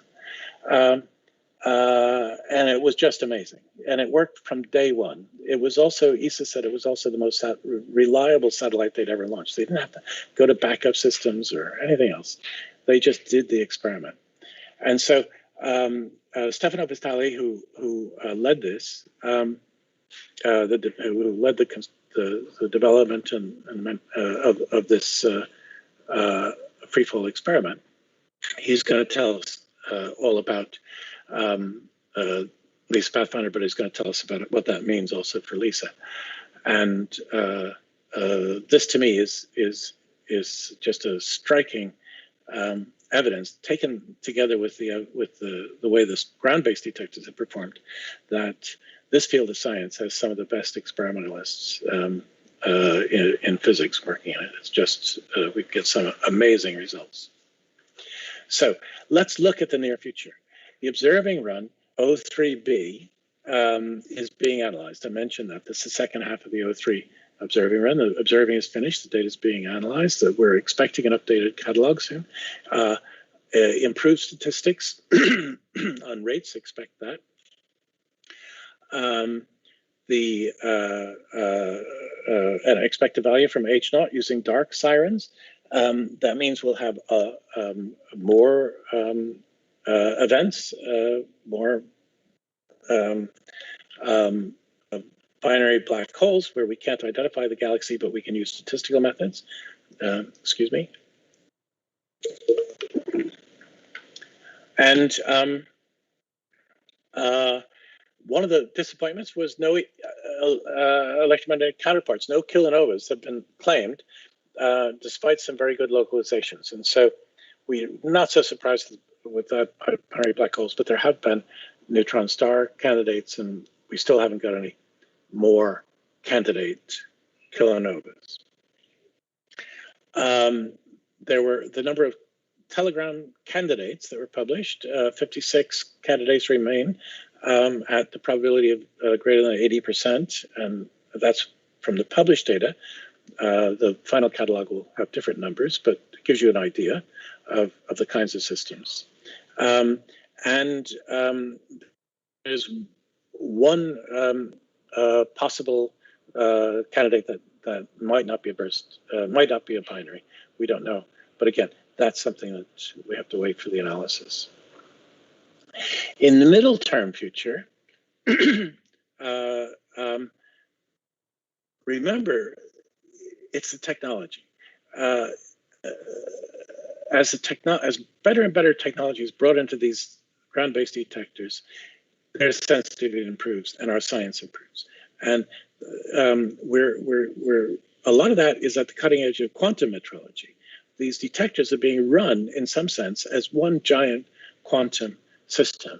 And so there's going to be a very interesting talk by Vyachanin, I hope I pronounced his name right, for which I think will give you insight on this. I'm looking forward to that. Kagra has joined the network. That's the Japanese detector. It's underground, it's high-tech, it's cryogenic. It's addressing some of the noise issues in a different way than the ground-based detectors have so far. It joined just at the end when the other detectors were shutting down slightly early because of the COVID pandemic. It did a joint coincidence run with GEO because both instruments could be run remotely, even during the early times of the pandemic.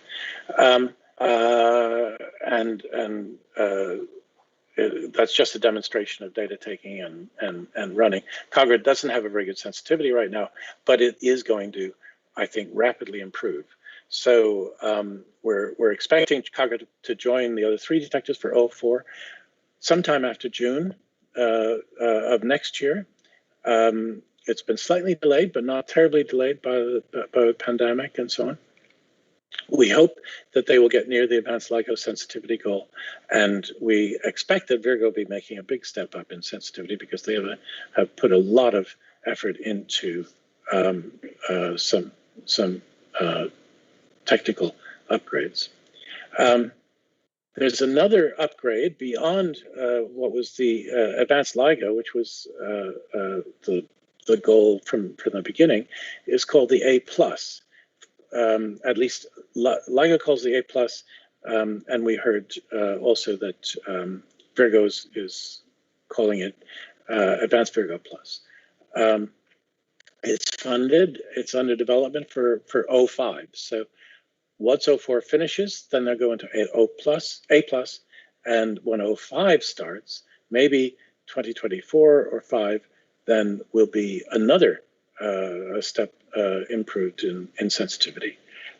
We're expecting, and then again, Cogra is going to be contributing to that. And now we're expecting LIGO India to join again at A+ sensitivity, maybe 2026, something like that. They've been delayed by the pandemic, so we'll have to see what the effects of that will be. And I talked about the sky coverage and the glitch rejection, so that should greatly increase the event rate beyond that the increase expected from just the volume increase. So what is the science we're looking for? Well, with an event rate of 1 per day, this 5 detector network is really going to be characterizing the physics of binary neutron stars, I'm sure, of binary black holes, and see some neutron star binary black hole mergers, masses, spin distributions. We'll look at the mass gap. We'll have probably expect revisions in the stellar evolution scenario, maybe just a substantiation of it, but also insight into dynamical binary formation modes and clusters and triples and so on, which probably contribute. The nuclear physics of neutron stars is going to be a big issue, because when you pin down the neutron star equation state, you're talking about the nuclear physics at a fundamental level. Gravitationally lensed systems, a couple of events maybe in the future where you'll get the same gravitational wave coalescence happening at different times, because it's gravitational lens and it arrives at our detectors on 2 different routes that take different times. And that could be used as another way of measuring the Hubble constant. We'll be looking intensively, as we are now, for gravitational wave pulsars, CW. I haven't talked about these because we haven't made detections, but this is a big part of the effort of the collaboration, is analyzing long stretches of data, not bursts, but long stretches for a continuous wave source, neutron stars that are just spinning and slowly spinning down because they're emitting gravitational waves. There may be exotica, things that we've talked about but haven't seen, primordial black holes. Maybe some of the events we've seen, people have speculated, come from black holes that formed not from stellar evolution, but primordially. Cosmic strings formed in phase transitions in the early universe. Again, those would be evidence of fundamental physics, and we'll be looking for things like that, for deviations from Einstein's predictions, primordial gravitational waves from inflation, or later phase transitions. So there's lots of that stuff coming. I want to talk more about the Hubble constant tension. I'm taking just a couple of minutes extra here. but I promised I'd come back to this. This is a plot of values of the Hubble constant against time that have been made, the measurements going back to 2000. And you can see in 2000, there was a tremendous scatter of values.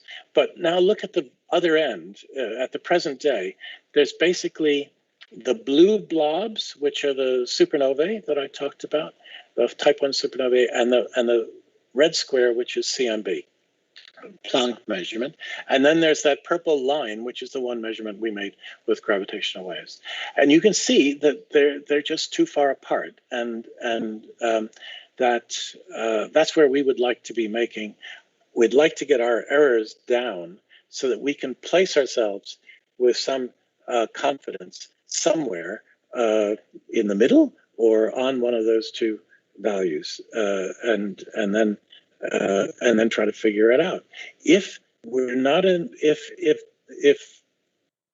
this is, so if we get the same value as the super, we should be getting the same value as the supernova people, because we're measuring the Hubble constant in the local part of our universe. And if we do, then that would suggest that there could be a real discrepancy here. And the way that CMB measurements are done at a very high redshift, maybe there's some physics that we don't understand about the universe that has made those two measurements both correct, but to be different from each other. That would be a conclusion that you'd be tempted to draw, especially if we wind up on top of the blue. If we wind up on top of the red, then the conclusion is that the astrophysical measurements of supernovae have some systematics in the modeling. They all need to model standard candles and other calibrations, and all the models are complex, and so maybe there's something that's just not understood. We can use our dark sirens. We don't need to have binary neutron stars. We can use our dark sirens statistically if we have enough of them, and narrow down our error bars. And if we can get to the 2 or 3% accuracy level, then we can make that kind of a contribution here and see what the debate is like. And I believe that that might happen with 04, with the data from 04.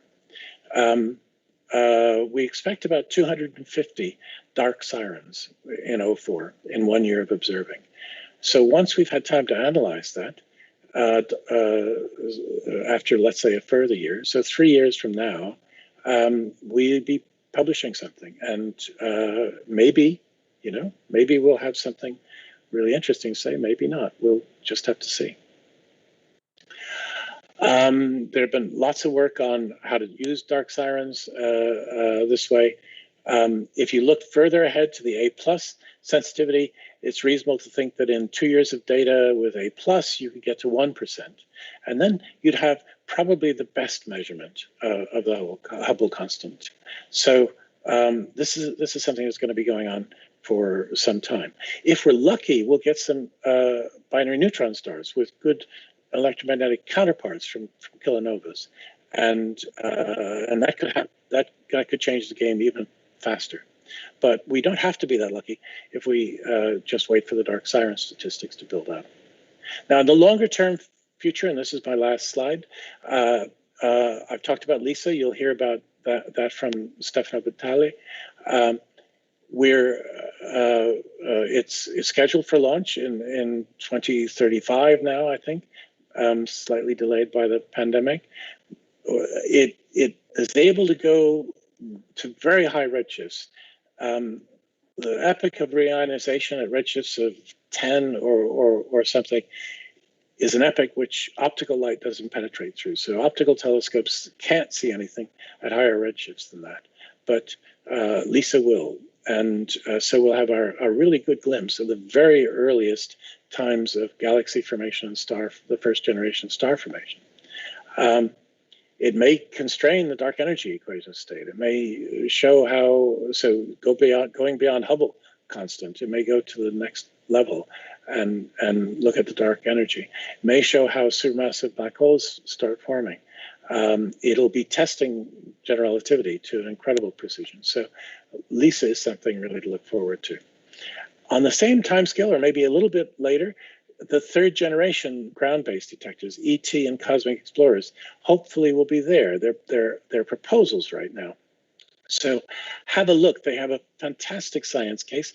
There are white papers on the web. Gwick published a paper in Nature this year on the science case for 3G.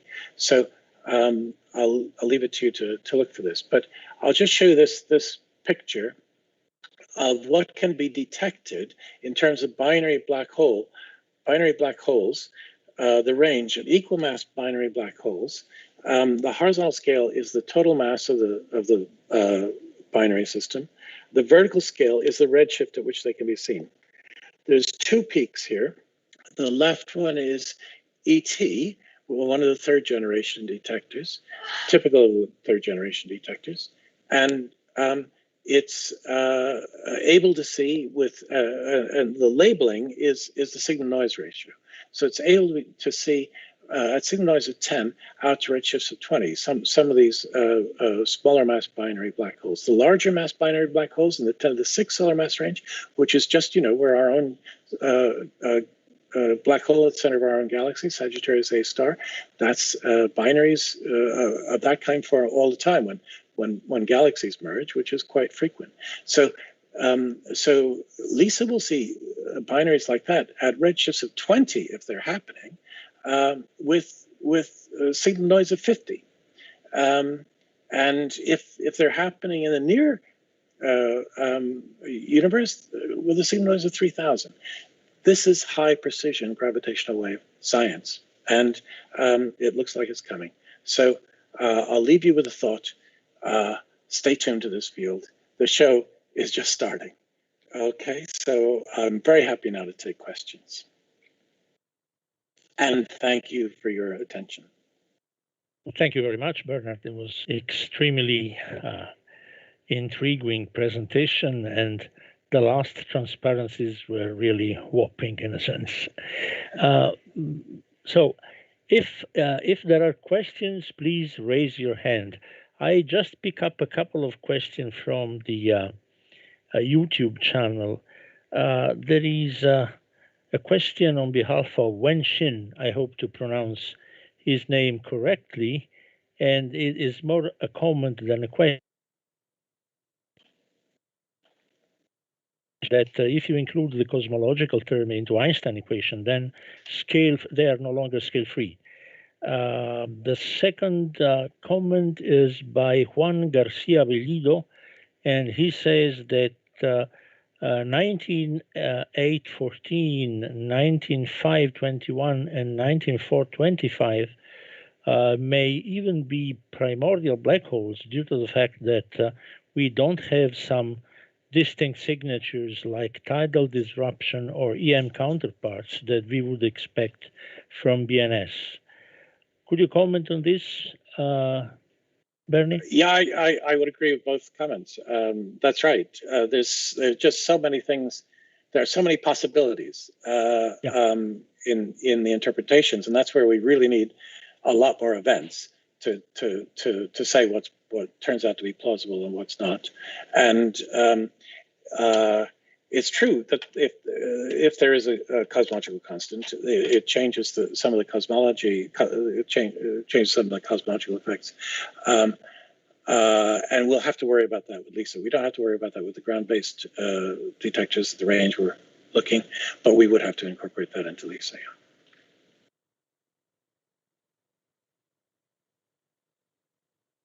Okay, then there was another comment by Giuseppe. Why do astronomers expect less black holes than we see by GW detections? I am not sure I understand properly what the question is, but maybe do you have some guess? Yeah, I think I said in the talk that astronomers were surprised at how many we're seeing. So the standard picture in the astronomy community before 2015, probably if you'd asked the majority of theoretical astrophysicists who had any experience in binary evolution, stellar evolution, they believed that there would be no binary black holes, that they undergo a common envelope evolution. That is, the stars would be so close and to one another, they have to be close in order to evolve eventually into a coalescing binary, that when they went through the giant stage, one star would be enveloped by the other, and they'd spiral together and form one single massive object, which would eventually become a black hole, probably, but not a binary.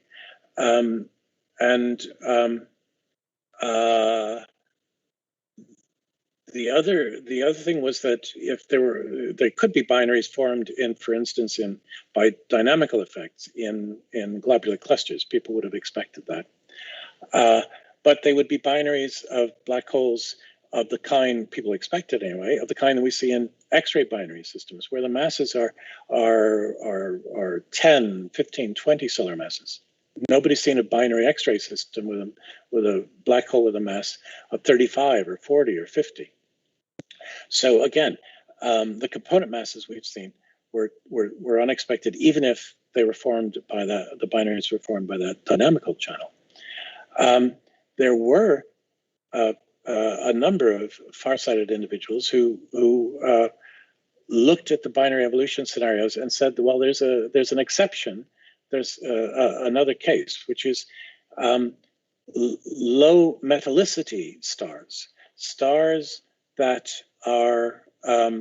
have very low metallicity. They're formed from not necessarily primordial gas, but maybe first or second generation gas. They have very low opacity. When they form giants, the whole scenario of the common envelope evolution changes completely. The giant envelope is so thin and diffuse that it just doesn't cause the end spiral, and the system survives. And so there were people predicting that there would be binary black holes, that they would have formed from earlier gas, not the kind of gas that we see in star formation regions in our galaxy today, for the most part. But there are some regions of our own galaxy that have low metallicity, which could still form those kinds of stars. And that those stars, but the early part of the universe, these systems last for a long time, spiraling together for billions and billions of years. And so the prediction was we would be detecting some of these systems, but no one predicted how many there would be. And that's also given the other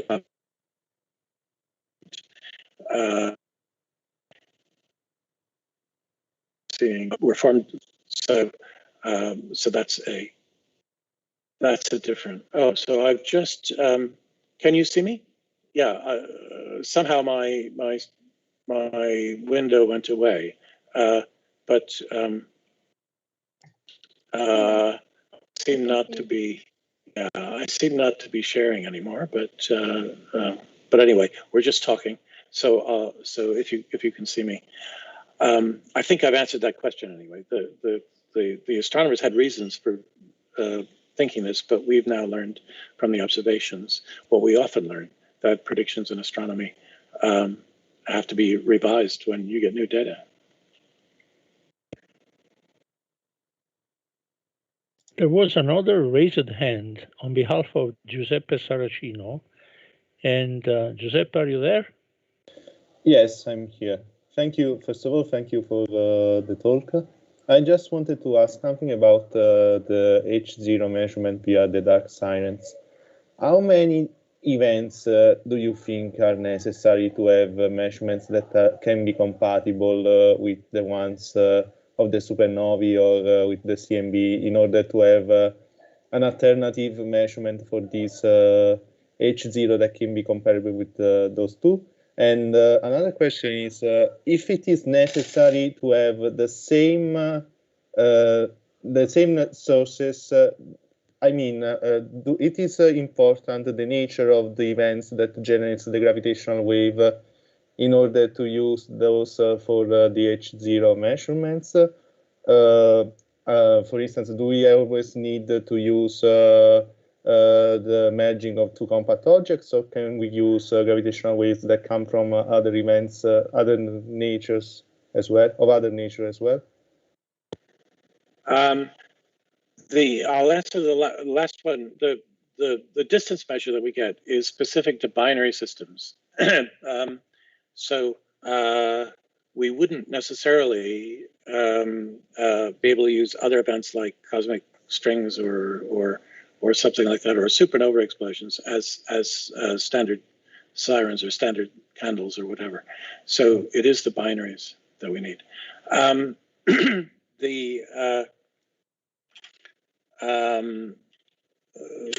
The first part of your question, could you remind me what the first part of your question was? Yes. How many events do you expect? How many events? Yes, that's right. So I think if we can get our errors down by a factor of 3 from where they stand now, so we get into the 2 to 3% error range, then I think we make a contribution. And if 04 reaches a sensitivity level that is predicted, then the rate at which we've been detecting things suggests that we will get about 250 dark siren events in a year. And in principle, if we can use most of those events in a statistical evaluation of the Hubble constant, we could get down to that level of 2 to 3%. So I'm optimistic, therefore, about 04.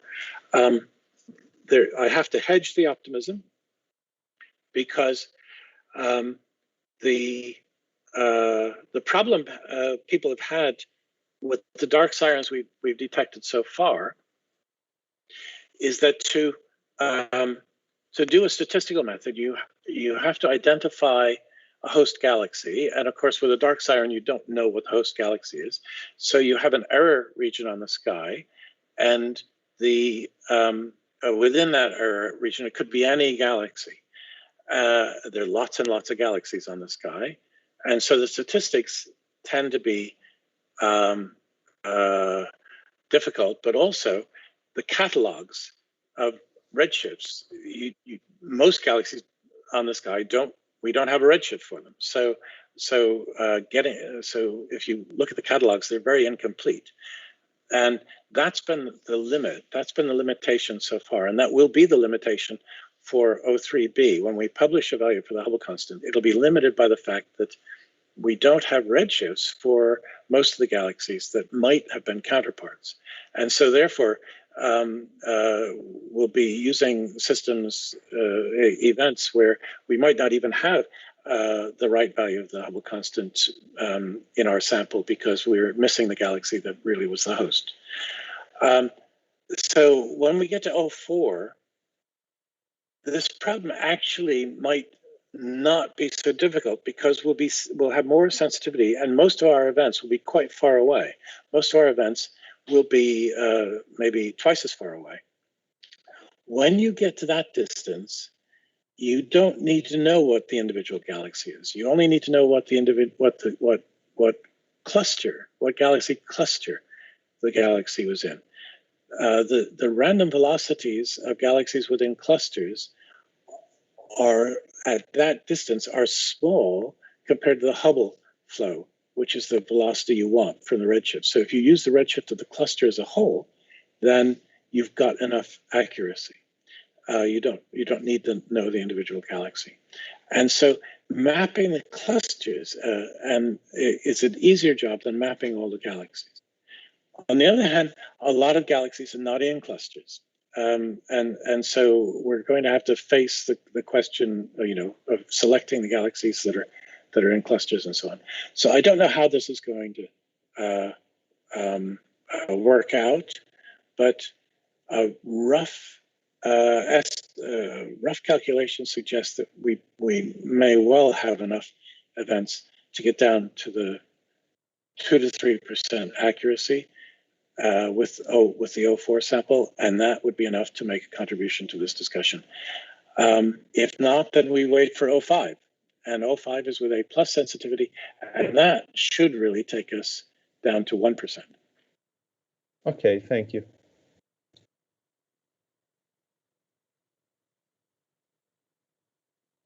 On YouTube by Giuseppe, who already asked about the coalescency rate that was expected before the first observation. The second question by Giuseppe is the following. On the Hubble tension, do you think there really is the difference? And so some physics might be there that we don't know yet? If yes, what physics could that be?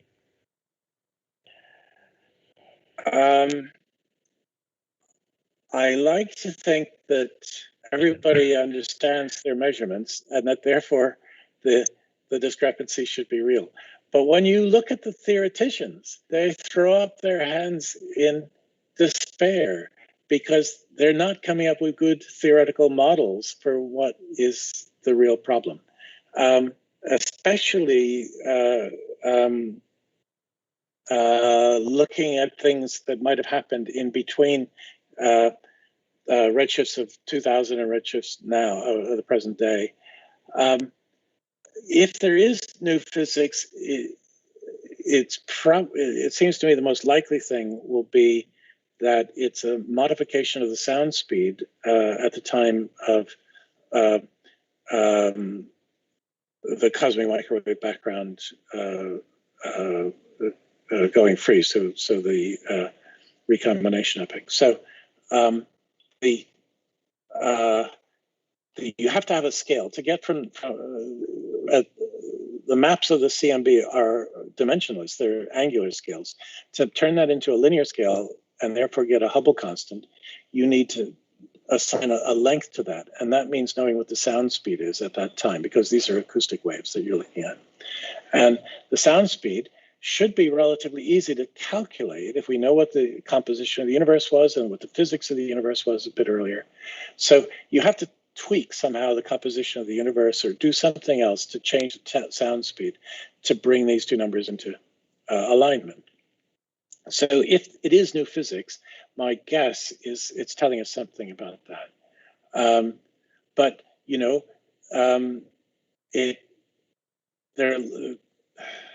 the supernova type 1A are complicated systems, and it is hard to it's hard to see how their systematics could be wrong by the amount that it would be needed to bring them into coincidence with the CMB. So that's something I don't know much about, but the people who have looked at it are very good, and it's tough.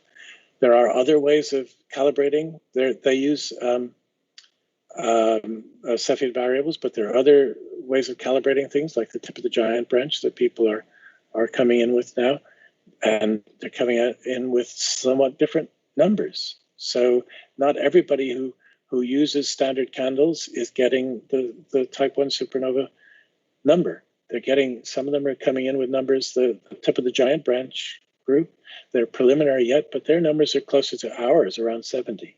So it's early days, I think. There's still plenty of room for confusion there, unfortunately.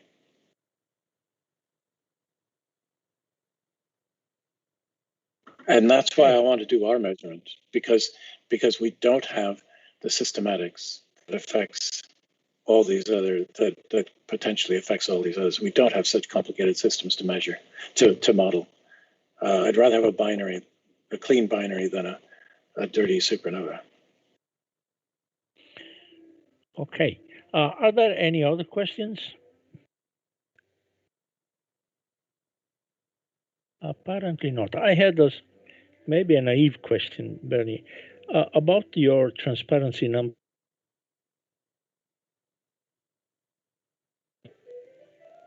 to me at least, it seems to suggest that the value of chi sub z should be relatively small. I mean, it doesn't seem likely to me that the individual masses are that large as, let's say, the mode of the distributions that are drawn in brown. And so if this is the case, I mean, if this is suggestive that chi sub z is relatively very small, what could be the reason, the physical reason behind that? This is the binary. This is the chart of the masses of the GW 170817. Is that one you're referring to? Did you say slide 14? Yeah, I can. Let's see if I can share again and bring that up.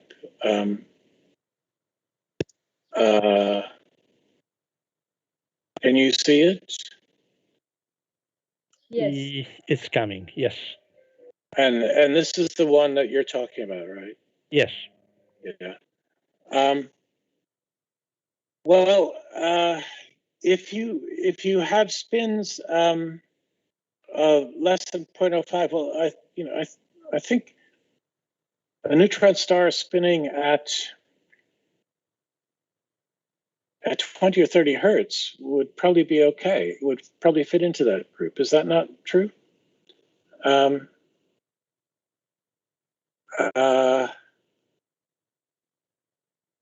It does, so the very fast spinning ones, the higher values of chi, are neutron stars that would be close to the breakup velocity, or at least as high as the ones we've seen with the fastest millisecond pulsars. But I think if you take a more normal pulsar population, most pulsars have very low spins. They're 20 or 10 or lower. So, and I think they would fit into the blue population quite nicely. That's what I believe. Do you? Am I wrong about that? Do you? No, I think you're right. As an impact on the parameter space that one is going to explore, for instance, into blind search. I mean, making some more educated assumption, and maybe this is something that drives towards some further educated assumption, will probably reduce the parameter space, and probably this would make the search more sharp in a sense. I don't know. I think that the search isn't affected by this very much because these systems are detected on the basis of the radiation, the gravitational waves, when they're quite far apart. This is after all, this was a system that was in band for almost 2 minutes, and the interaction, the post-Newtonian terms that we get the masses from, are important only at the very end of the signal, and then and the spin interactions are even more toward the end of the signal. So the detection, it's not a selection of a factor for the detection. It's simply, once we've detected it, we throw away the model that we used for the detection, and we really look in detail at lots of different models for the signal and for the last few cycles of the signal and so on. So this is all in the analysis after the detection, where we try to fit the best possible models. But it won't have affected whether this would have been detected in the first place. So you mean that wouldn't reduce the search space in any significant fashion? No. Mm-hmm. Okay, thanks. It's very interesting anyway. Thank you. Any other question from the audience? I don't see any other questions on YouTube, nor on the MES Teams virtual room. And okay, so I think that probably we can again thank Professor Schutz for this wonderful lecture. I think that it is frequently attributed to Richard Feynman, who apparently said that science is no good because whenever it gives an answer, it makes 5 additional questions. And I think that this applies to gravitational wave science strictly, in a sense, but this is the reason why this is so a rewarding field to make research in. That's right. We love things like that. It makes work for us in the future. Yeah, so much so. Yeah. Okay, Bernard, thank you so much. I hope some of our colleagues here in Naples, I think that we hope that there might be a second round, in a certain sense, where these lectures that have essentially an introductory young and talented people to join the field will probably be sharpened in a sense by making what someone calls vertical seminars, in the sense that some specific theme, for instance, gravitational wave astronomy, could be focused on, and there might be lessons focusing on specific aspects of that. For instance, I mean, using what is called the multi-messenger observation or something like that. And so this is an you, I mean, in turn, so that we can invite you again, maybe on a more specialized lecture where you can speak on even more, how to say, narrowband, in a sense, topics, but that could be. I'd be very happy to come back, yes, and do something like that. But I would also urge you to look in the collaborations for younger people who really know their stuff, and can talk about specialized things, and would enjoy doing that too. Yeah. And I really hope that this can be done in presence, if the COVID eventually. Yeah. Free after these 2 years, of forced jail where we have been caught in. Okay, Bernard, it was really a pleasure to listen to your lesson. Again, thank you so much on behalf of everybody here. Pleasure. Thank you. Okay, so thank you, Professor. Are there any other questions or comments on behalf of the audience? Well, if not, thanks everybody. The next seminar is scheduled, I think, on the day after tomorrow. Actually, these seminars are every other day regularly. I don't remember can you what time is Thibault seminar scheduled? At 12. 12. The June 21, so it's Monday, I think. Okay, Monday at noon, 12 o'clock. Am I correct? Okay. Yes. So, folks, take note for that the time for the next lecture is 12, not 4. Okay. And again, thanks everybody. And we have a lot of things to think about after Professor Schutz's lecture. I think it's. Thank you, Ben. Thank you very much. Thank you. See you soon. Thank you. Thank you, Salvatore. Bye-bye. Okay. Thank you. Bye-bye. Bye. Bye. See you then. Bye. Bye. Bye. Bye.